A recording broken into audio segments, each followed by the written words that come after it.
On this episode of the PR Bunker podcast, Don Martelli talks with Kirsten Milhorn, a first-grade teacher and founder of Sophie's Light Foundation. After her niece Sophie's disappearance, Kirsten turned heartbreak into a mission, teaching kids how to stay safe online. She and Don talk about the gap between the safety rules we teach children in real life and the ones they never learn online, and how age-appropriate education can change that. And here's your host, Don Martelli.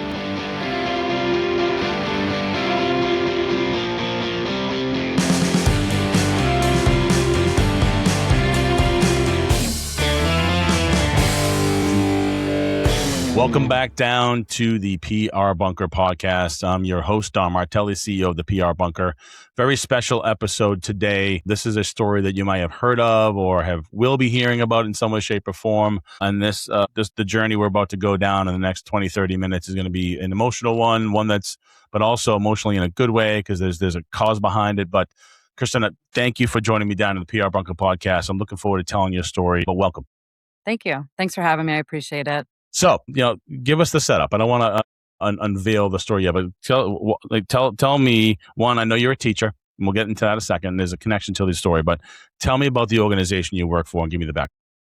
Sure. So 2 months ago, I launched my nonprofit. It's called Sophie's Light Foundation, and I did it in honor of my niece. And the reason I did it is I want to educate kids about how to safely navigate being online. I think kids, we give them so much access every day. We all have digital access all day long. But I think, some kids are not ready for some of the material they see. I listened to something the other day and it really struck me. Like, we have so many limits in our physical world. Like, you have to be, 16 to drive a car. You have to be, I think, 18 to get cigarettes. There's so many restrictions. But then online, you get to see it all. They can see cigarettes and sex and drugs and violence and everything. It's all access all the time. And so I'm not saying take away computers. That's not what I'm here for. But kids are going to be online. So we need to educate them and they need to know, hey, I don't think I should give that information out. They need to have the confidence to know, no, I'm not doing it. It's 6 years old. They can absolutely say no. And they can be, we could give them the tools to know, if somebody's asking me my last name, that's not a good idea. But as adults, we know that. But 5 and 6 year olds, they don't know to not know that. So there has to be something in place to teach that. So as a teacher, I'm creating an online curriculum eventually to be embedded into schools because I think it's just as important as math and science and things like that. Excellent. And Sophia, who's Sophia? Sophie is my niece. I come from a big family, like we talked about. I have 6 older brothers, and she's one of my nieces. And that's right. You're the youngest of 7, right? I'm the youngest of 7. And 6 boys. Holy smokes, you survived. Yeah, you're probably the boss, too. That tells me you're probably the boss as well. Excellent. It made me a tough cookie. And my mom said I'm a delicate flower. So no, but it definitely, it made me a little rough around the edges. No, I know what's right and wrong, and I will fight. I'll fight for my family. I'll fight for the kids in my class in a good way. Like, I'm not, not a boxer, but no. And when she was 15, she was talking to people online, doing things that teenagers do, looking for affirmation, looking for, you're pretty, positive feedback, like we all did at that age, right? But, back in the day when I was 15, I didn't go searching online for it. Like, you're interacting with your peers, you're doing different activities, and, you search for it different ways. But I think now that's how our culture and that's how teenagers are kind of trained to look for it. And if oh, you like this guy, the whole world knows it. You know what I mean? And so there's nothing you can't even filter your feelings, but it's already out there. And so that's not something I can change. It's a reality.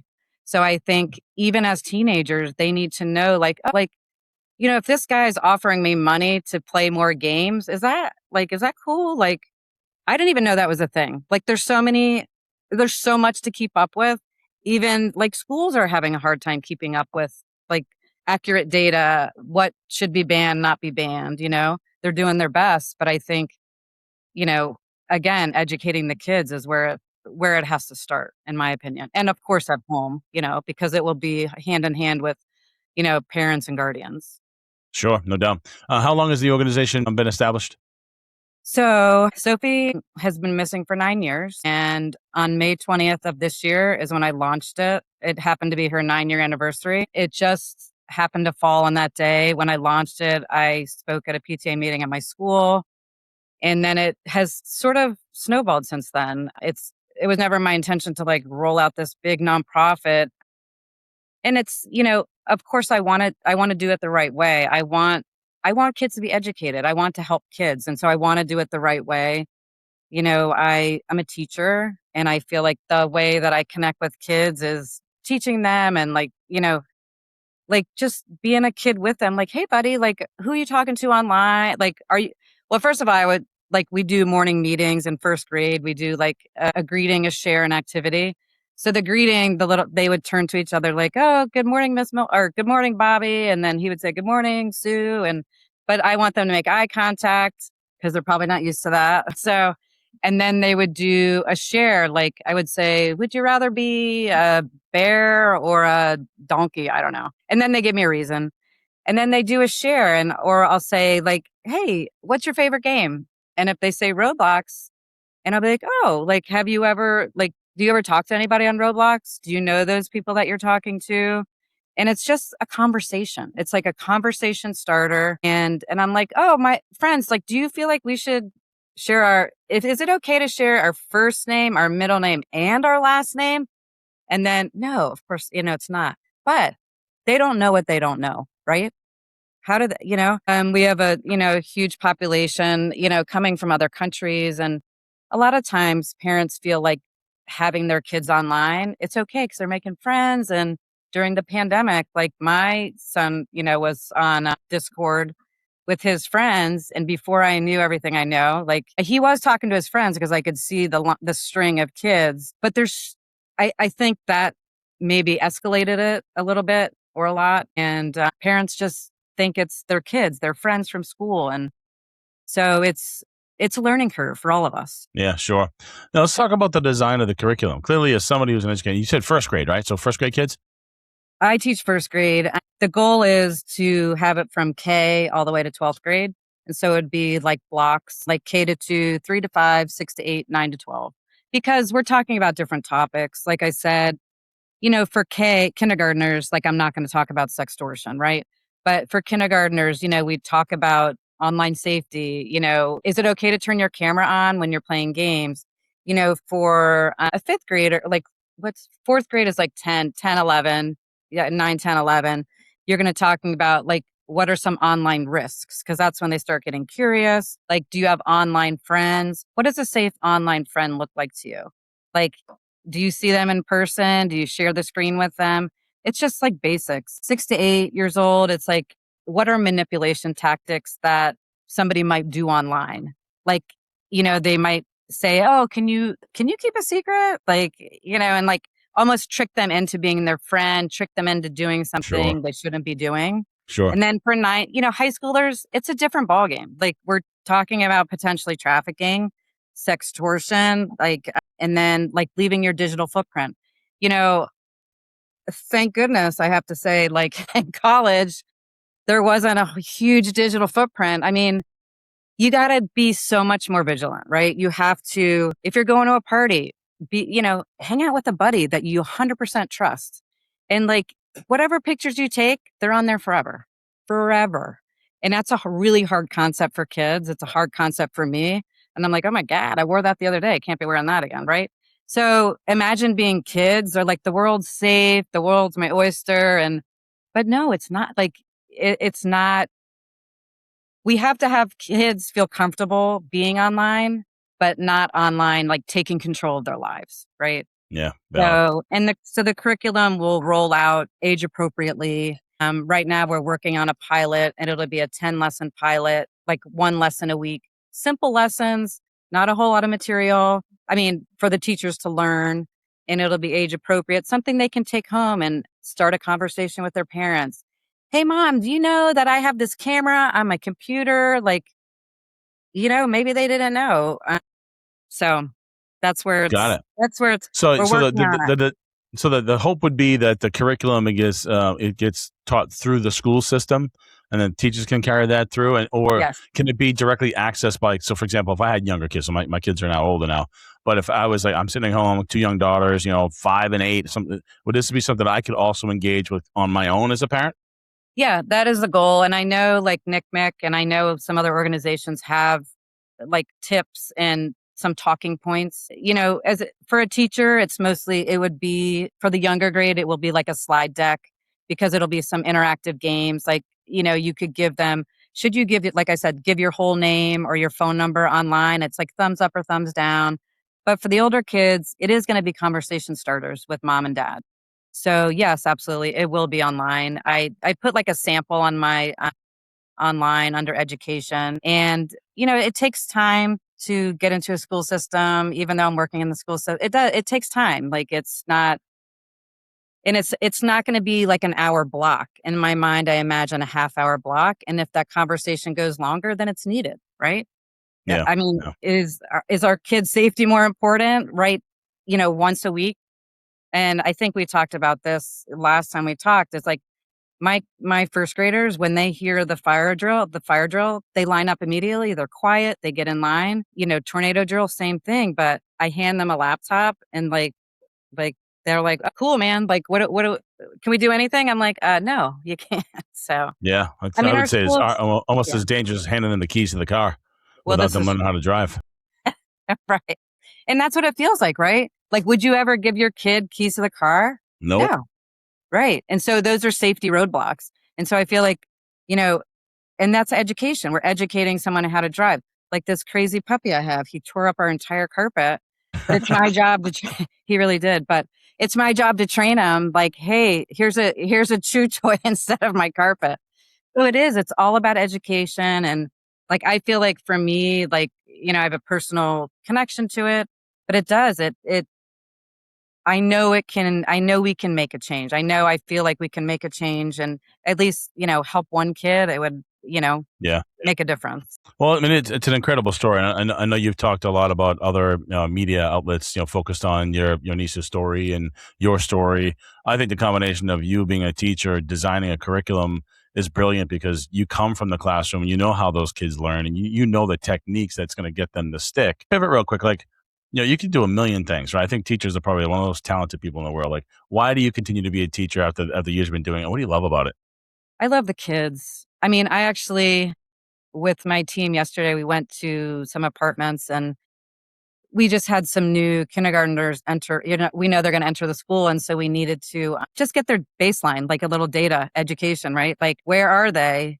I bet they can run a computer, but we're want to see if they can write their name. Can you do your ABCs, whatever?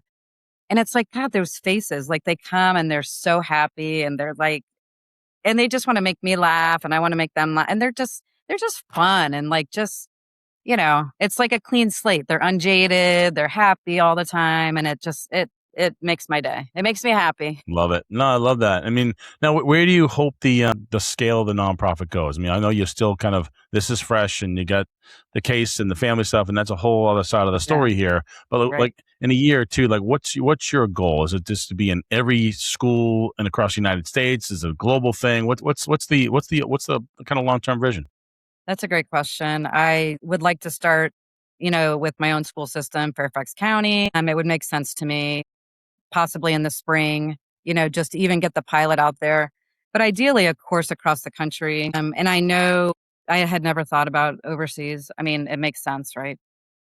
But I know some schools, like we do offer a couple of hours of digital literacy, but I think this is more about an education, like education, online education. It's it's not like, hey, this is where, you remember typing like on the computer, ASDF. It's like, it's more of like having your brain think about, oh my gosh, that's not a good choice. It's like a really interactive conversation with the kids. So Love it. What's ideally, yeah, next? the whole Yeah, world. yeah. Like obviously, school's coming around the corner, so you'll be back in the classroom, girlfriend. Which I'm sure Yes, you're I know, you're right? you're holding on to summer like a fat kid at the buffet, right? You just don't want to leave, but Trying, you're gonna I'm be back trying. in. Yeah. So I mean, like, it's a big juggle. You got to juggle the It is. classroom, got to juggle this nonprofit. But like Yes. from a nonprofit perspective, what's next? Is there any events coming up? What's that look like? Yeah. Well, thank you for asking. So in October, I am partnering with a couple of members of the school board here in Fairfax County, and we are going to have like a online safety night, like a community night. So we're going to invite parents, students. I have representative from the FBI locally and Fairfax County Police Department, and NCMEC, of course, an amazing organization, and a member from BARC is just like the monitoring app, and a member of the school board. And it's going to be nonpartisan. This is just a community conversation, really, about like, so the parents will be in one room talking with, officials, I guess, about what it's like. This is what's happening in your community. These are the numbers. Like if your kid's on Roblox, if your kid's on whatever gaming app, these are the stats in our area. These are the stats nationwide. And then as teachers, like if I taught like K through 2, I would run through one of the lessons from the pilot program. Yeah. So it's an educational night, fun night. Like it's totally like a laid back night. And it's tentatively scheduled for the end of October, but it'll be in the Fairfax County School. Got it. So, Awesome. Now, would yeah. you ever? I'm sure you love being in the classroom, and that draw is really important. Would you ever consider like running the nonprofit full time at some point? God, you're like putting me on the spot here, huh? Well, You know, I guess my the way I would PR this would be, even if you're running a nonprofit, you're still educating. You're still an educator. You might not be in the classroom. Now your classroom is the world, right? Which is a bigger impact. that's very true. Yeah, I would consider it. There's a little spin. We can spin everything. Okay, this is true. I do love the kids. I feel like if I could do some events somehow and stay connected, like because they're just, they're so fun and they absorb everything so fast. And I do talk about it obviously in my classroom and briefly, and they do talk to their parents like they're sponges. I would consider it. It has like picked up a lot of steam quicker than I thought. I didn't intend on it, which of course I'm grateful for. So yeah, that's an option. Yeah, it's You'll be in my like corner, I said. right? Yeah, exactly. It's the story is very unique, right? And unfortunately, situations such as the underbelly of this entire conversation here is a daily thing. Right. It's a daily occurrence, and Yeah. when it comes to the safety of our kids, it should never ever Right. ever be politicized in any way, shape, or form. Absolutely. Right? It's about kids' safety, and I think you're right. We have, if I wanted to, in 5 minutes, I can have Dunkin' Donuts, Burger King, and a new phone delivered to my house. Yes. Right. So the accessibility is great, but it's Yeah. also like the danger that we live in every Right. single day. Yeah. And I'm sure, like, I said that when you and I first met, I said one of the biggest like aha moments I had with my kids early on was when my youngest daughter was in one of the little booster seats at dinner one night, and she's playing with the menu and she's swiping at the menu like it's an iPad, and I'm like, oh shit. Maybe I shouldn't give her the iPad that kind of early. And so then we realize, okay, you kind of lock things down. And as a parent, you'll do anything for your kids, right? I will run through a brick wall, jump off a bridge, whatever I got to do, right? Lay myself down for them. And I commend you for shepherding all. You've been a teacher for a little bit, right? So you've got kids whose lives you've already impacted, and this is such an incredible story, which is why I think it's picked up steam, because it's a heartfelt thing. It's important. You're personally connected to it, and you're a teacher. It has all the right elements for a good news story. But beneath the news is really, somebody who has a heart who wants to, who gives a shit and wants to make a change, which I think is fantastic. Thank you. Where can people get involved with their time, their talent, and their treasure? Yeah. Oh, I love it. So my website is sophieslight.org. And there are, of course, a bunch of ways you can get involved. People have reached out to me, like the FBI locally. And it's just amazing, like, that people do want to help. Of course, your time is precious and valuable, and that would mean a lot to me. I made a ton of connections like you, and just so many people that do care, and it really does mean a lot. And, even the media, it's amazing how much the media in a good way can help and can spread a good message about keeping our kids safe. There is, of course, a donate button. That would be amazing if you are willing. Big old donate button on that page. Click that bad boy. Keep clicking it. As a nonprofit, and your friend Dan will tell you, I don't ask. It's hard for me to. It's my Catholic school, so But it is needed. I have, a small team of people working on the curriculum, including myself. And, it takes time, but also I have some great people in my corner. My advisory board have been just like incredible human beings. It's a reporter is on my advisory board because I'm 100% sure she knows more about Sophie's case than I do. She's from South Florida. Ironically, her daughter and Sophie went to preschool together. Like, it gives me chills thinking about it, but, she's become a good friend. Like, she cares, right? And it's not about the clicks and the likes and all that. It's not about that. Because I'll say, I don't think I'm ready to share that. She won't. It's not like the Inquirer, it's like real people doing good things. And NCMEC, National Center for Missing and Exploited Children, amazing organization. And I feel like, they don't do curriculum. They do everything else. So all the curriculum, I should say, is going to come from legitimate data from NCMEC. I don't have the brain capacity to come up with numbers by myself. It's data that's out there, and it's data that parents need to see. So, if you have a second, Sophie's story's on there, all the articles about her, and there's been some podcasts, which are super interesting because it also deep dives into like the Florida foster care system. But Sophie was never in foster care, but it's an interesting connection. Yeah, that dynamic. you'll see. Yeah, for sure. So give me the website address one more time. It is sophieslight.org. Love it, love it, love it. So thank you for being in the classroom, because teachers are the salt of the earth. I'm sure that your family is, as the youngest boss in the family, is taking control of this story and trying to drive it and not just get, finality and some sort of resolution for your family, but to think of other kids in that particular way. I think it's such an incredible thing. And I'm surprised that your heart's not busting out of your seats at this point, because this is a heartfelt kind of mission. So thank you for the work. Thank you. Good luck to you and the family, and with this curriculum, which I think is going to be kick ass.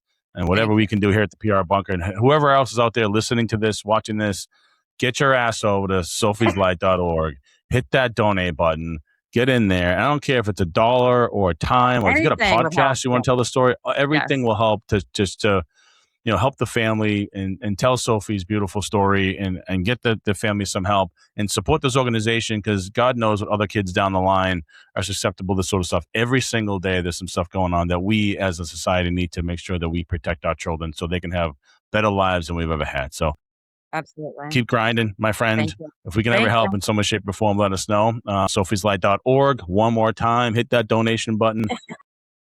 Keep going. Good luck with the start of class. Enjoy the kids, right? We'll talk very soon. So thanks for joining the PR Bunker. All right. Take care. Thanks. That's the PR Bunker podcast, hosted by Don Martelli. Here's the thesis. Reputation is the operating system for your business. It's the one asset that works while you sleep. When you need to defend it, repair it, or build it, start at prbunker.com. And for a sharper way to build the relationships that actually get you to yes, subscribe to the Anti-Networking Playbook on Substack. New every week. When reputation decides the outcome, be ready. We'll see you next time, and remember, stay locked in.